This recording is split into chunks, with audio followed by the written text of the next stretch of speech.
couple of days ago, I got to take the new Model Y refresh Juniper, whatever you want to call it. I got to take it for a test drive. So here we are in the Juniper Model Y, taking it for a test drive. So it does have an indicator stalk, which is fine, and the camera looks very, very high def. So if I put my foot on the brake, we're looking at the screen, and you've got this, which is forwards and backwards. All right, there. So that's all right. The other interesting thing is, I'll just touch this. We've got front camera and rear camera, which is completely different. But we don't need that at the moment. We go drive. We have an indicator stalk. We have one way and the other way. And you know what? The cameras are pretty good. So we're in drive. We'll now take it for a little spin. Oh dear, there's a bump there. Right. So I asked for the rear wheel drive because then I can compare it to mine.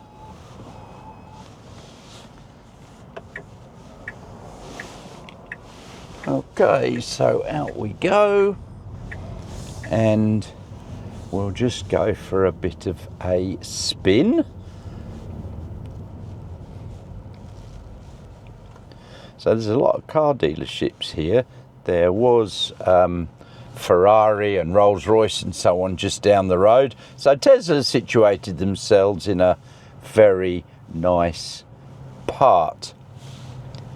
This is central Perth, or North Perth, Osborne Park, if you really wanted to know. So steering wheel, virtually the same. They do have some touch buttons on here, and they've got the usual scroll wheels and rockers here. I mean, this is very basically the same as the previous Model Y. There's just a few enhancements, such as the cameras and the front, obviously. Now they've also gone and smoothed out the suspension. So we're going over a little bit of a bumpy road, and yeah, it feels quite okay. The seat, this has got ventilated heated seats. At least I believe they're ventilated and heated on the rear wheel drive. These test drives are normally about half an hour. I've been lucky enough to get an extra 5-10 minutes on that. So I'm going to take a nice little run down to the beach, which is not all that far, before I turn around and come back, and we'll then play with a few settings. So one of the things that I was told has changed is the Regen. You can set it to be slightly less, which is more how you would decelerate in a normal car. Normal? Why am I saying normal? I mean a petrol car. And it's still one pedal driving. So I might go for a look for that in a minute. Deceleration reduced. Let's try that and see how different it is.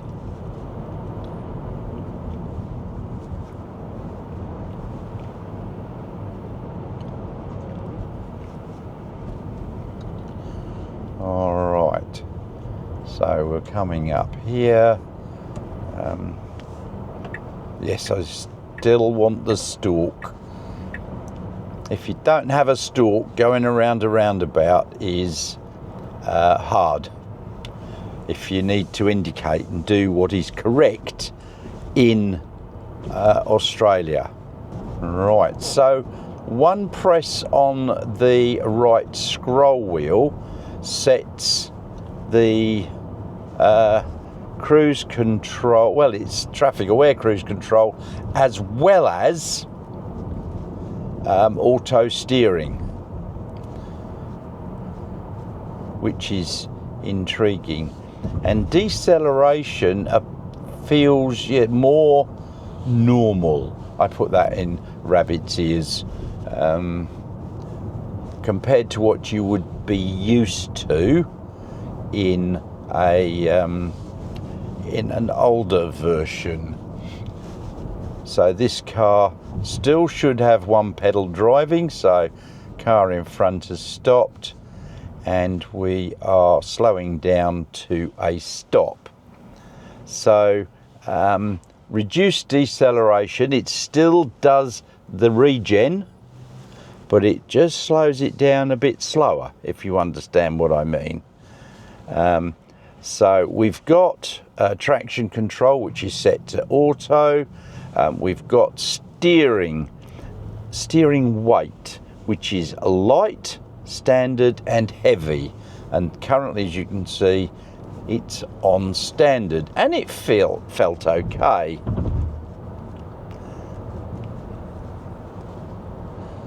Now, interesting, it's got auto shift, out of park or on. At the moment it's set to off, so I had to choose on the screen forwards and backwards. So I don't know what version of auto steer or whatever that this has got, or software version. I can look it up in a minute, but it seems to be not quite so hesitant as the model that I've got, which tends to slam on the anchors at the most stupid times, when there's, say, a car coming from the right that has gone to the median and stopped and is not moving, and we come up to it and we slam on the anchors. It's not moving. It could see it's not moving for a while, but it still slams on the brakes, which is lunacy. We haven't got anything like that here to test at the moment. So I've now got the deceleration on reduced, so I'm going to put it onto standard and see how we go. From a noise perspective, I think this is actually quieter.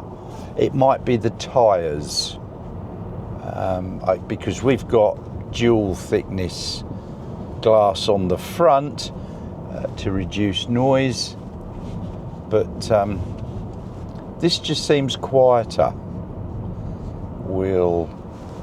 I don't have a decibel meter, so it's very hard to gauge that. I still do notice a slight whine from the rear electric motor when I go away from traffic lights. I get that in mine, but driving along, it's just a fraction quieter is my impression, and my wife just gave me the thumbs up as well, so she would agree. So she's just said it's a smoother ride, and yeah, we've got a few bumps on the road here, and they are slightly smoother than in my car. So we'll go and explore some of the settings in a minute. We'll park up, get a little view of the inside of the car. Okie dokie. So I've just parked up by the sea, and I just want to look at these cameras. These are so much clearer. Swiping to look at the back, you can see there is the ocean up there, and look, that is just wonderful cameras. So let's just take a quick trip through This looks fairly standard there. Acceleration standard, yes. Traction control. And then charging, autopilot. So traffic aware cruise control and auto steer beta. Navigate on autopilot. So it seems to have enhanced autopilot. Not sure about that. But everything else appears to be about the same here. Not too much different.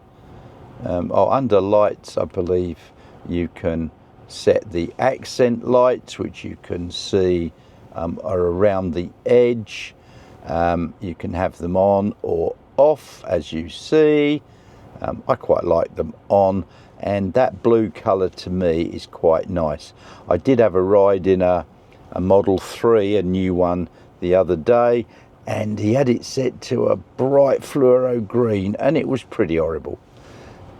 Okay, seats. Yep, all their heat. They're set to auto. The display, all this looks about the same.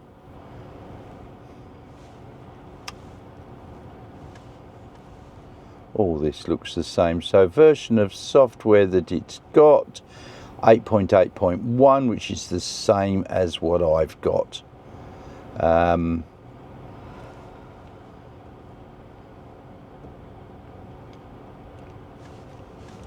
All right, so the settings there are okay.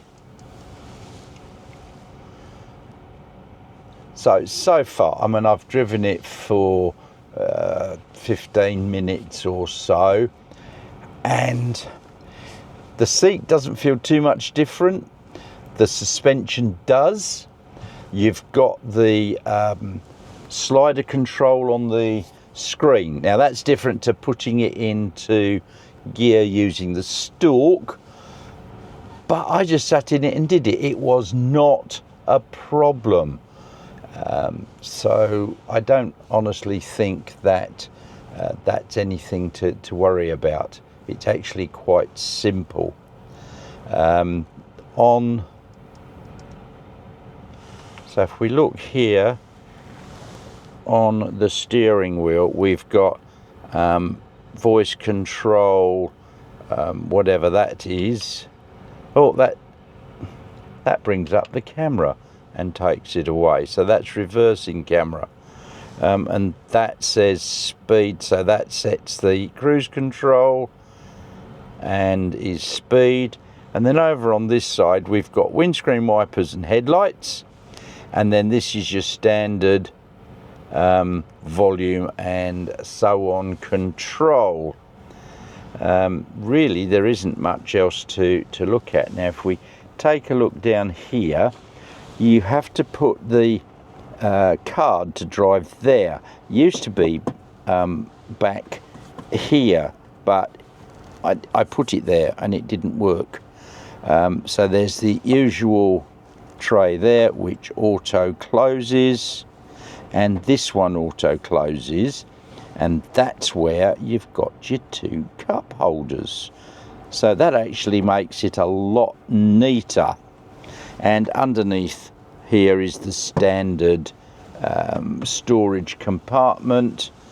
So one thing I've noticed here is this button to open the door is bigger, but there's also down here open door symbol. Now that's got the triangle around it, which is for emergency, and I still think people are just going to pull on that, but this is the button to open the car door. So in the back you've got the back seats, which look very similar to the front. They look like they're ventilated, but they are certainly heated, and the amount of leg room doesn't look too bad. So I'm going to get in now. The driver's seat is set to where I drive, with it quite a way back, and look at that. There is still plenty of room for a 6-foot guy to a 6-foot guy can sit in here, and I've got a heap of room, which is actually very nice. Now we do have here, if we pull down the middle, we've got 2 cup holders there, or a 3rd seat. So this is a 5-seater. And in the back here, guess what? We've got the screen. And you can control a few things from back here. So you can go onto YouTube and play the best channel, which is mine, of course. So look, that's all very good. So in the back you've got controls over the seat back. This is now set quite upright, and pressing on the button the seat goes back to quite a comfortable position. So there's an added extra for this car. So overall, it was very nice. I think the 2 big takeaways from the refresh Model Y is it's quieter to drive, and the suspension is much improved. Now, I do know a lot of people complained with the original Model Y that the suspension was a bit stiff. I mean, I'd never really noticed it, but I did notice the improvement with this one, and so did my wife, who was holding the camera. So all up, I think it's an excellent vehicle. It is definitely an improvement on the current Model Y that I've got. So thank you very much. Now, while you're making any comments below, don't forget there's that like and subscribe button below. Please click on them. It really, really, really does help the channel. And also down in the description there's a link to my Ko-fi page where you can support me in other ways, not just clicking like and subscribe. And there are videos put there that only appear on Ko-fi. They're hidden on YouTube, and I've just put one there as well. So thank you very much, and I'll see you all very soon.